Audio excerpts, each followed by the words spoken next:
रुग्णांचे मृत्यू वाढत आहेत. कोरोना गावागावात वाढतोय.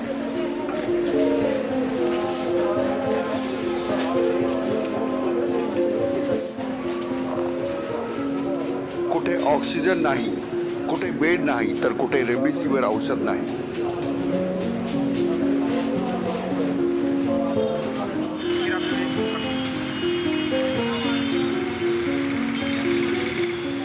सरकार हतबल आणि अधिकारीही हतबल, पण राजकारण मात्र जोरात सुरू आहे.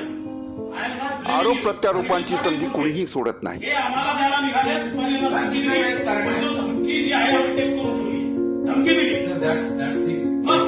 हमारे जो एफडीए के मिनिस्टर साहब हैं, उनके पीए ने ओएसडी उन्होंने उनको फोन करके एक प्रकार से धमकी दी कि ऐसे कैसे आप इनको माल दे रहे हो, हमको माल आपने देना चाहिए, इनको कैसे दे रहे हो। और उसके बाद प्रवीण दरेकर जी ने भी उनसे बात की, हमने उसको रिकॉर्ड कर लिया है। तो उसके बाद रात को 9 बजे 10 लोग उनके घर जाते हैं और उसको उठा के लाते हैं यहाँ पर। जब हमने यहाँ पर आकर पूछा तो अब डीसीपी हमको ये कह रहे हैं कि भाई हमने तो केवल हमको कुछ इंटेलिजेंस मिला था कि कुछ एक्सपोर्टर्स के पास 60,000 वायल्स है और इसलिए हमने उसकी जानकारी लेने के लिए। मैंने बोला स्पेसिफिक आपके पास इनके पास कितना ऐसा कुछ आया है या इनके एक्सपोर्टर के पास है कोई आपके पास? बोले नहीं। फिर उन्होंने कहा कि हमने उनको लेटर भी लिखा है कि एफडीए ने इनको परमिशन दिया, तो उन्होंने कहा ये लेटर हमको कम्युनिकेट ही नहीं हुआ था। इस प्रकार से वो जो कि उनको कहना था उन्होंने कहा। लेकिन ये जो सारी राजनीति चल रही है ये बहुत गलत राजनीति है। सर्व नागरिकांनी व्यावसायिकांनी आतापर्यंत जो प्रतिसाद दिलेला आहे असाच प्रतिसाद राजकारण तापलंय, पण सामान्य नागरिकांना मात्र लॉकडाऊनला सामोरं जावं लागतंय. रोजगार बंद आहे, सर्व काम बंद आहे आणि पोटाची उपासमार होते. दुसरीकडे रुग्णांची संख्याही वाढते. कोणी मित्र आजारी पडला तर ऑक्सिजन मिळत नाही, कोणी घरचं आजारी पडलं तर त्याला बेड मिळत नाही. ही अवस्था महाराष्ट्राची.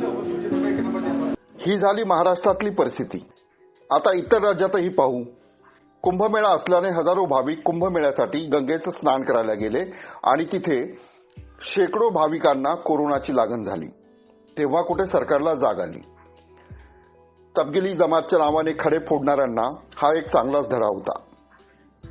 बाजूलाच उत्तर प्रदेशमध्ये प्रेत जाळायला माणसं नाहीत, लाकडं नाहीत अशी परिस्थिती आहे.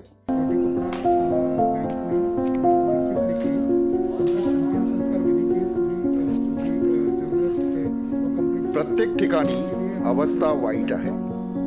सामान्य माणूस मात्र असा जगतोय. आता जरा पंतप्रधान नरेंद्र मोदी साहेबांच्या राज्यात जाऊ. गुजरातमध्ये परिस्थिती अत्यंत भयानक असल्याचा दावा येथील दैनिकांनी केलाय आणि एका वृत्तवाहिनीने. ऑक्सिजन नाही, बेड नाही आणि कोर्टानेच त्यांना ताशेरे ओढलेत. राज्य संकटात आहे आणि आम्हाला मदत करायची आहे, म्हणूनच आम्ही रेमडेसिवीर औषधाबाबत दमनला भेट दिली असं भाजप म्हणतात. सत्ताधारी काय म्हणतायत? जर एखादा पोलिसाला माहिती मिळाली तर पोलीस इन्क्वायरी करतो.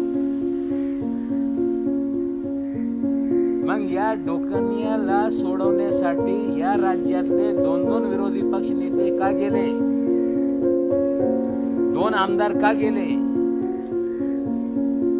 यांना भेटण्यासाठी भाजपचे नेते दीव दमनला गेले होते. 50,000चा साठा यांच्याकडे आहे, आम्ही आणून राज्यामध्ये वाटप करू. म्हणजे कुठेतरी या महाराष्ट्रामध्ये भाजपची लोक एक तरी साठा मिळणार नाही त्याच्यासाठी प्रयत्न करताय. ज्यांच्याकडे साठा आहे स्वतः खरेदी करून स्वतः विकू ही भूमिका घेत आहे. मग स्वतः जाऊन हा महाराष्ट्र सरकारला देऊ शकतो, त्याला ऑर्डर द्या ही भूमिका घेत आहे. पण एखाद्या पोलिसला इन्फॉर्मेशन मिळाल्यानंतर की मोठ्या संख्येने रेमडेसिवीर ज्यांना देशात विकण्याची परवानगी नाही, एक्सपोर्टवर बंदी आहे, पोलीस तपास करण्यासाठी इन्क्वायरीसाठी एखाद्या व्यक्तीला बोलवत आहे, हे नेते का जात आहे हे आमचा एक मोठा प्रश्न आहे. मृत्यूचं तांडव चाललेलं आहे. आरोग्य व्यवस्था अपुऱ्या पडायला लागलेली आहे. याची सूचना राहुल गांधीजींनी आणि सोनिया गांधीजींनी देशाच्या प्रधानमंत्र्याला एकदा आणि अनेकदा कळवलं, पण भाजपच्या वतीनं आम्ही यांना सिरियस घेत नाही अशा पद्धतीचा वारंवार सांगण्यात येत आहे. आम्ही पण 18 वर्षाच्या वरापासून आता सगळ्यांना वॅक्सिनेशन द्या अशा पद्धती मागणी केली. त्यावेळेसही भाजपचं स्टेटमेंट असं झालं की आम्ही सिरियस घेत नाही. खरं तर आज जे काही मृत्यूचं तांडव सुरू झालेलं आहे, या तांडवाला जबाबदार कोण? तर कोरोनापेक्षा भाजपच जास्त याला जबाबदार आहे असं चित्र आज निर्माण झालेलं आहे. आज लोकांचा जीव चाललेला आहे आणि या जीवामध्ये खऱ्या अर्थानं भाजप पावलापावलावर राजकारण करते आहे केंद्रामध्ये बसून. आणि म्हणून अशा या सगळ्या परिस्थितीमध्ये आपण लक्षात घेतलं तर आज ज्या काही चांगल्या सूचना विरोधी पक्षाच्या वतीनं केंद्र सरकारला दिल्या जातात, त्या सूचनेचं पालन न करता त्याची टिंगल करण्याचं जे काम करताय, तर एक काळ असा येईल की भाजपलाही लोक सिरियस घेणार नाही आणि यांची टिंगल करेल अशी वेळ येणार आहे. काही जण मदतीचा हात पुढे करतायत, पण शिवसेनेचे आमदार गायकवाड यांनी तर कहरच केला. मला जर करोनाचे जंतू सापडायचे तर मी देवेंद्र फडणवीसच्या तोंडातून करून टाकले असते. इतका तिरस्कार या लोकांबद्दल निर्माण झालेला आहे आणि म्हणून राजकारण न करता राज्याला मदत करायला लोकांना पहिले आमचा महाराष्ट्र जगला पाहिजे, माणूस जगला पाहिजे, मग तुमचं राजकारण आहे. आणि माणसाचं मरतील तर तुम्हाला शिक्के कोण मारणार आहे?